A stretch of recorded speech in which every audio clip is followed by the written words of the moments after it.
Londres et Ferré, c'est une histoire d'amour. Les marquis avant un fongwama, maison qui est dans Londres.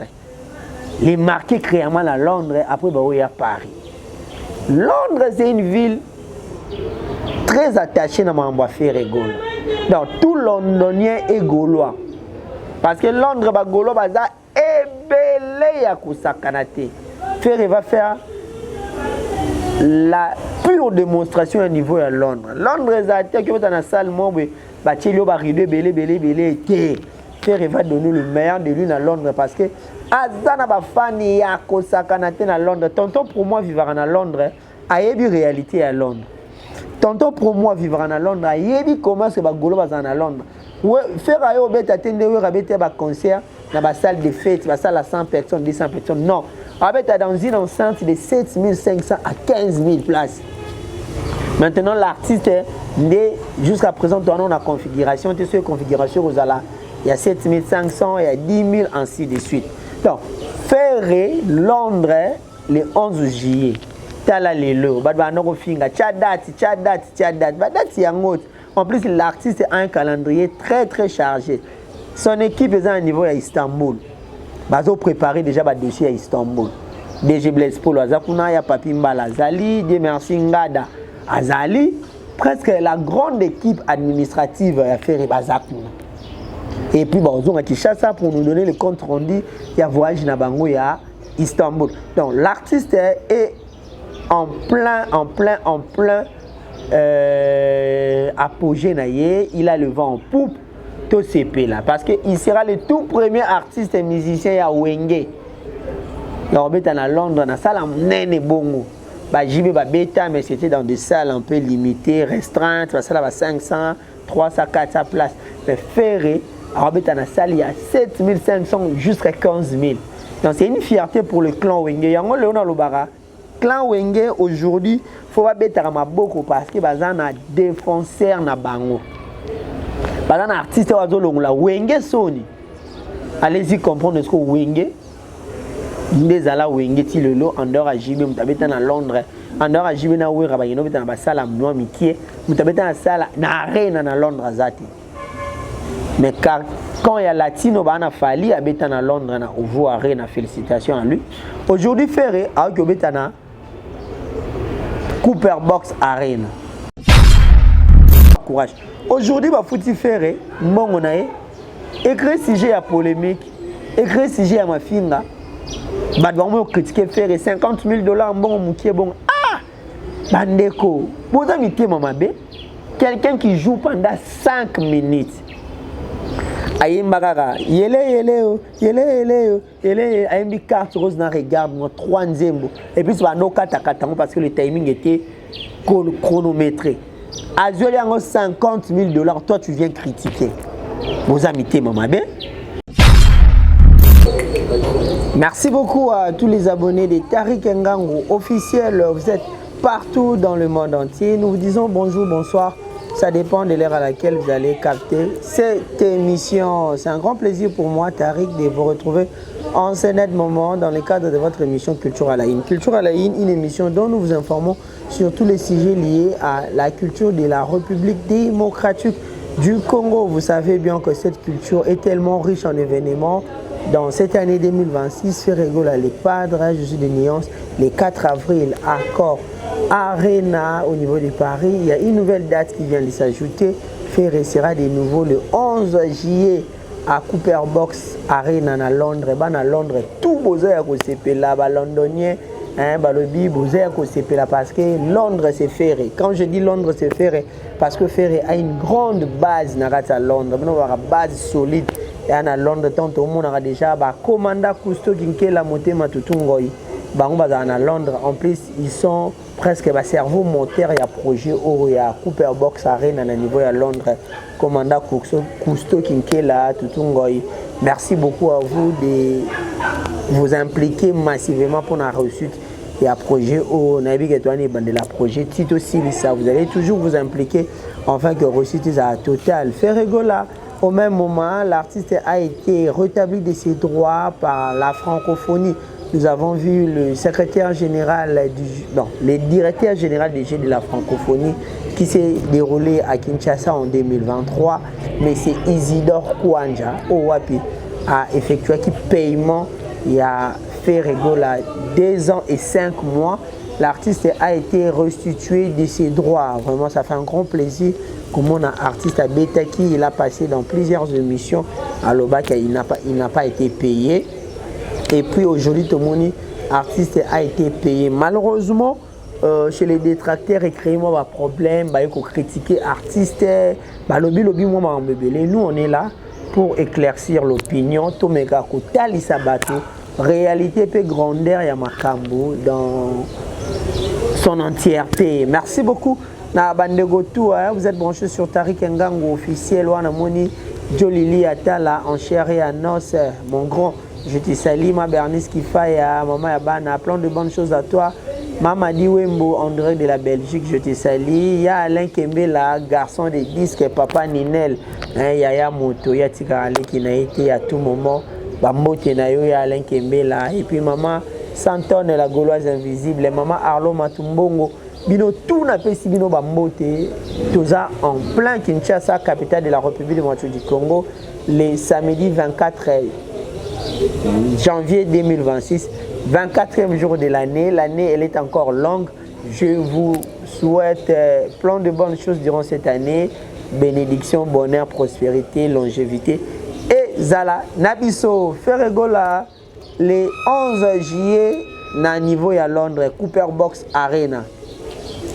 Après Accord Arena de Paris, Londres et Yé. Ferregola, dans durant mes émissions précédentes, que l'artiste a un calendrier costaud, calendrier mounene. Parce que Bagoloa, Boubanek se plaindre mingi, surtout en faire à Kendek visiter Stade des Martyrs pour le double concert qui auront lié si les Stades des Martyrs et des nouveaux opérationnels pour les activités extra-sportives. Bon, non, qui trop faire Regola, non, fallait pas, Bitumbezan à Paris, Bitumbezan à Poto, surtout on a besoin à Poto. Bon, qui trop, il y a eu même certains Gaulois de mauvaise qualité. On va me critiquer artistes et ça qui vient te biso ya qui pour recadrer bango pour na kolobaki boza la kimia. Il y a des dates oyo artistes azo préparé. Au moins il Poto eza le roi qui chasse te. Poto eza le roi africain ou la muki au lalio la muki au tché date. Non. Pour autre date, il faut m'embêler et ça la bien structuré. Entre autres autorisation engagement tout on a ba société de sécurité, ba société d'assurance. Maman na lo ba tutungo yi ba commandant Cousteau Kinkela bazaki au four et au moulin à projet au bayebi. Ils se sont donné corps et âme afin que le lot soit date ya Cooper Box Arena. Donc pour tous les gens na mango, pour tous les autres la muki ka ndeza na Kinshasa, to moni rita la muki on rabeta na matete. Oh non. Pour tous les abonné, poto il faut tout est en ordre parce que Mundele Alingara ordre parce que à Talika Mekomi, tout a été déjà préparé. Assurance, maman, belé des alak. Donc, trop jusqu'à ce que tout le monde a voir même le célèbre écrivain, le fameux Alain Mabakou, à Comer, qui tient la page n'importe le le Stade des Martyrs. Ils ont la ligne à atterrissage après plusieurs concerts aux artistes à remettre à un niveau à Europe. Sur ce, nous avons tout. Batou au bois n'a dérangé bisou. Bouzan à Londres, bois à Paris, bois à Bruxelles, bois à Milan, bois à Genève, bois à Allemagne, Hambourg, na Cologne, bois à Cologne, Bobenga Nga, Cologne vraiment na pesi nombote. Bois à Cologne, partout Bozali, c'est le moment ya qu'on mettre la main dans la poche et ressemble à billet. Déjà bomoni Cooper Box Arena et Fongwami et date chami maman billetterie Fongwami et puis billetterie na ngozo kende bien. Il faut que Londres et Zamboka à faire. Londres venez Zamboka les padres. Pourquoi je dis Zamboka les padres? Les padres maramwe belé aye et bandana à Londres. Maramwe belé à vie na ye bandana à Londres. Poto ya liboso a kenda na vie ils à Londres. Tango wenge muzika et kabwani bon ba yena bouera son ba sali wenge muzika maison mère. poto ya liboso maison mère Kenda zara Londres maman na obeta lisolo ba JP Mindia ba yebi yango ba commanda Cousteau ba yebi ba tonton promo ba yebi poto ya liboso zara Londres Ezika Ferry a créé base solide autant tout le monde a Toto Chibula, l'homme de double taux, Manik Chumpu, qui l'homme de l'écriture chinoise, Dems de Mukalinga, Commanda Cousteau Kinkela, JP Mindia, les big managers, Baïb Marambo. Londres et Ferry, c'est une histoire d'amour. Les marquis avant et Fongwama, maison qui est dans Londres. Les marquis créalement à Londres, après il y a Paris. Londres, c'est une ville très attachée à Mambo Ferry Gaulle. Donc tout Londonien est gaulois. Parce que Londres est gaulois, est belé à Koussakanate. Ferry va faire la pure démonstration au niveau de Londres. Londres est attaqué qui va dans la salle, Bachilio va rideau, belé, Ferry va donner le meilleur de lui à Londres parce que Azana va fan ya Koussakanate à Londres. Tonton pour moi vivre à Londres, a une réalité à Londres. Tonton pour moi vivre à Londres, yebi comment c'est bagolo bazana à Londres. Faire ayo beta tende we rabete ba concert dans la salle de fête, la salle à 100 personnes, 200 personnes. Non, rabeta dans une enceinte de 7500 à 15 000 places. Maintenant l'artiste jusqu'à présent on a la configuration, tu sais configuration aux ala, il y a 7500, il y a 10 000 ainsi de suite. Donc Ferry Londres le 11 juillet. Tala lelo badba noko finga tchadati badati yango. En plus l'artiste a un calendrier très chargé. Son équipe est à un niveau à Istanbul. Bazo préparé déjà ba dossier à Istanbul. DG Blaise Paul Azakuna ya Papi Mbala Azali, Dieu merci Ngada Azali, presque la grande équipe administrative à faire Bazakuna. Et puis bazo a Kinshasa pour nous donner le compte rendu ya voyage na bango ya Istanbul. Donc l'artiste est en plein apogée naïe, il a le vent en poupe tout CP là parce que il sera le tout premier artiste et musicien à Wenge. Il est à Londres dans salle nene bongo. Ba JB ba bêta mais c'était dans des salles un peu limitées, restreintes, la salle à 500, 300, 400 places.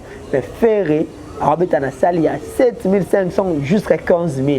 Donc c'est une fierté pour le clan Wenge. Yango Léona Lobara clan Wenge aujourd'hui faut pas bêter à maboko parce que bazana défenseur na bango bazana artiste wazo longola Wenge soni allez-y comprendre ce que Wenge ndezala Wenge ti lelo en dehors à JB mutabeta na Londres en dehors à JB na wera ba yino beta na basala mno mikie mutabeta na sala na arena na Londres azati mais quand il y a latino bana fali abeta na Londres na Ovo Arena, félicitations à lui. Aujourd'hui Ferry a obeta na Cooper Box Arena. Donc c'est une fierté. Donc les Gauloises va date à poto yango. Ba date musu se zoya. Mais déjà va servir bino na mesa yango le 4 avril 2026 accord Arena na Paris. 20 300. Manifestez-vous. Achetez vos billets, montrez de quoi vous êtes capable. C'est possible si on a Boé Londres. Non, ça montre la force de l'artiste. L'artiste est en train de se poumonner, il est en train de travailler corps et âme.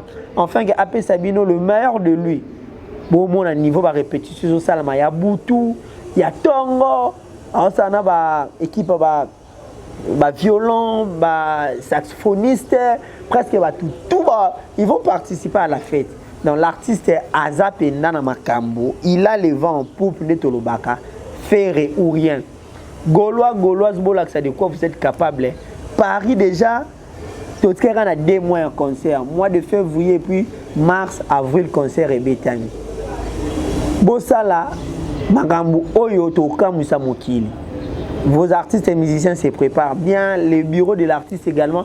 Bazar s'est préparé enfin que Batu o bazanga kizangaki na ba concert précédent bazala tel que ba ya ilus na betela ngo c'était chaque jour ya ilus Mwana Congo Marcaouz Prince d'Angola Goldberg Vanessa Bafosset toute cette grande équipe bazala enfin que fête ezala total Batu tout bazaya ko sepela Paris Londres les dates sont calées les dates sont arrêtées. Préparez-vous, manifestez-vous, enfin comme Ezala bien. Je parlais au début de cette émission, au sommaire, il y a édition Nangaïko. Ferregola a été rétabli de ses droits. Après 2 mois, après 2 ans et 5 mois, l'artiste a été payé par la francophonie pour sa prestation pendant le 6e G de la francophonie. L'artiste a les gars dans l'émission Belé à l'Obaga, non, je n'ai jamais été payé pour la francophonie, ainsi de suite, et l'Obaga moi payé. En dehors de ça, il y a eu des gens qui ont interprété, certains artistes locaux, certains artistes de bas niveau, comment il peut prester sans pour autant foutre un bon. Ferre a eu le courage de dire que je n'ai pas été payé. Mais la majorité des artistes va taper dans concert mais ils n'ont jamais eu ce courage de dire que tu fous à mater. Aujourd'hui, il faut faire et tout le monde dit voire même la société est belé et accompagner la francophonie entre autres la société automobile, la société sur le plan sanitaire, la salubrité. Par contre, tout le monde réclamé qu'il va foutre à bisoter. Mais ils n'ont jamais eu le courage. Il y a un qui va foutre à bisoter. Seul faire et avoir courage. Aujourd'hui, il va foutre faire écrire sujet à polémique, écrire sujet à ma fille. Il va critiquer faire $50 000 bon moukier bon. Ah! Bandeko, vous avez mis Mamabe, quelqu'un qui joue pendant 5 minutes. Ayembagara, yele, ayembi carte rose na regarde moi 3e et puis ça no kata parce que le timing était chronométré. Azueli a $50 000, toi tu viens critiquer. Vous avez mis Mamabe. Donc, il faut comprendre. Ferre n'a pas été payé seulement pour un concert à Beta na kati ya francophonie, na kati ya stade de martyrs. Mais le nuit de la francophonie, au Abeta n'a pas eu du peuple, là il était programmé en avant. Moment de Salama, et ça m'a bon donc à Futamate pour nous les morts, l'autre nous les Azuela Mbong. Oh, kuna Beta ma Moïse Mbiye, héritier, Wera, tout le monde a Beta.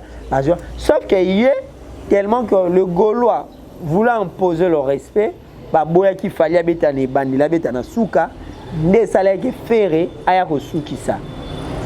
Tout le monde a dit que Zakari va les cannes, non, à foutre ma thé, à retirer avec au foutre ma thé. Avec orgueil, loba biso tout au yébi. Mais t'as les loyo. Moi, na Marie, toujours kimia, toujours tranquille. Il a l'artiste à l'obaraté. Les loba foutier.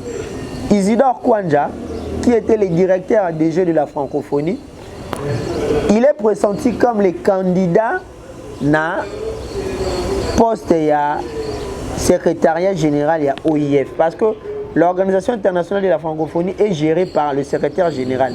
Le secrétaire général de l'Organisation internationale de la francophonie a commis un souka ya mandat nae. C'est la Rwandaise Marie-Louise Mushikiwabo. Maintenant, poste est revenu selon mes informations à Bissoba Congolais. Bissoba Congolais, maintenant le candidat idéal c'est le directeur Isidore Kwanja. Le directeur Isidore Kwanja ne pouvait pas aller se présenter étant candidat. Il y a organisation d'une grande envergure, d'une grande importance comme la francophonie, que Azalana ba dossier louche tel que arriéré à salaire, il y a objet à battre, il y a à sa quitter na responsabilité. Il y a un autre problème, un autre dossier, il bien offert artiste à mon par exemple, si ça échec ou un n'engeni na salle publicité à banque sans pour autant payer ainsi de suite congolais. L'artiste a réclamé Mamambongo na télévision. Maintenant, comment voulez-vous qu'il y ait pas foutre un bongo et les gars na télévision? Maintenant, pour soigner l'image de la francophonie, l'image d'Isidore Kwanja, il fallait que tout le peuple congolais soit informé que Ferre a été payé. Parce que la réclamation est seulement na télévision. Tout le monde a une émission à Bossolo na politique. Sans une question, bon la francophonie, va foutre à faire habiter, va foutre en gâté. Le monde a été alerté que l'artiste n'a pas été payé. Maintenant, quand l'artiste est payé, le monde entier que l'artiste n'a pas été payé. Il fallait également être au courant que l'artiste est payé. C'est ce qui s'est fait Les gens sont venus critiquer. Loba. Je vis mon confrère, le patron de Netic News, Gauthier Sey. Ah, mais qui peut expliquer maintenant en détail, bah, tu vas comprendre. Mais tellement que dans le Congo, dans la culture, nous ne voulons pas apprendre. Nous voulons toujours rester dans la bestialité, nous voulons toujours rester dans la bouzoba. La vraie version, la vraie vérité.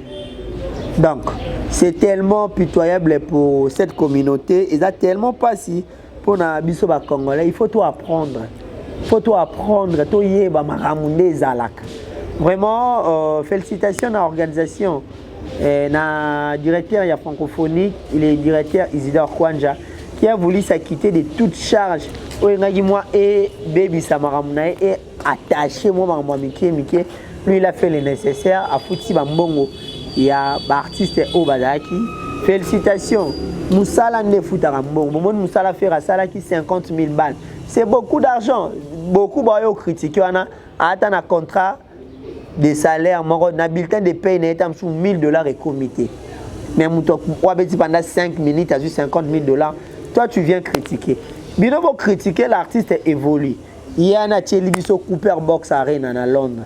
Accor Arena à Zanango. So bino pour critiquer, il y a bino makambweza wapi. Na loba ngona mukana plateau nanga o ya mir na biso o mir de la gloire na loba na Congo na biso. En dehors il y a Fali autant il a eu l'avance il y a un concert rébellé. Il n'y a aucun artiste qui a fait un concert le roi faire depuis musique ils ont un pote.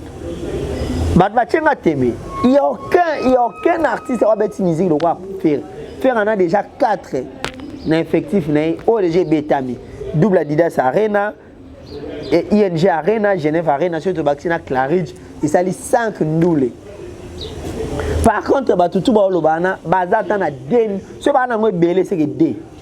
Oui, on a des Adidas na Arena Grand Paris, Héritier on a des scène musicale na ça Mpiaka nini Dôme de Paris. Oise quoi na 1 Adidas Arena ya Mpiaka nani bina filé moko soit ça affaire pas mon Didier Lacoste akuna Maribel ya Sony nani sous Fabregas Casino de Paris biso monte bine Betama donc muta comme na nombre de affaires azate aujourd'hui faire abaxi des dates Accor Arena 20 300 et puis na Cooper Box 7 000 à 15 000. Donc pour vous dire que c'est l'artiste le plus prolifique dans minute oh mais en dehors a Fali parce que Fali ana Yabeti Accor Arena, You Arena, Ovo Arena, ING Arena, LDC, Dôme de Marseille, Artecan à Lyon.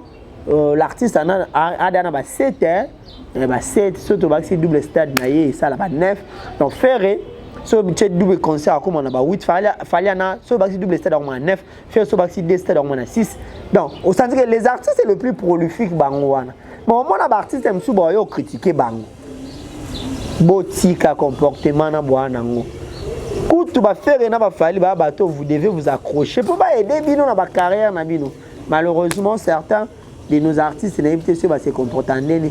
Est-ce que vous avez ouera son en réunion à minute? Ouera comme on est en matière parce que Bagolo va boire qui il n'est plus en polémique, il n'est pas en conflit avec les Gaulois. Soit il y a polémique dans Bagolo, mon comme on est en Emile Yohana na TV à Loba sans pour autant voir des preuves. Il est le sopier, il est humilié. Bandego nangai, je vous dis. Faire bana nzambe baba to ba sa fierté ya musique faut tout féliciter bango félicitations à papa Hervé Ferregola félicitations na bagolois nyonso bo accompagner ka artiste bo lembate bo continuer toujours ko accompagner na ba marambu tout artiste azaka nango vraiment moi je suis Tariq Ngangu ndika semino live London avec Ferregola na Cooper Box Arena bo se donner à fond l'artiste est là, pendant CP Sabino, nous sommes vraiment arrivés à la fin de notre émission. C'était un grand plaisir pour moi, Tariq Ngangu, Kanene Sabino. Votre chaîne elle est là, Tariq Ngangu officiel. Nous sommes en train de travailler avec les moyens de bord. Batamite mo malamu o bolingara ngai bolingara biso boling culture ya Congo bosunga biso na ba mambebele zozanga ngana na ba micro micro za moko tripier ko ça te mambebele bato bobika ke ba biloko ko sunga biso na technique. Vous pouvez nous aider et que ça la biso bien ba LED, ba carte mémoire, ba caméra, ba micro, ba tripier tout et que ça la biso bien. Merci beaucoup na bino tout vous avez na branché en ce net moment sur Tariq Ngango officiel, le rendez-vous du week-end. Et là, abonnez-vous massivement sur cette grande chaîne. Continuez de vous abonner pour le bonheur et la culture Yambo Kanamso. Partagez l'émission et qu'il est partout. Et comme ça là bien, on se voit prochainement sur Tariq Ngango officiel. Merci.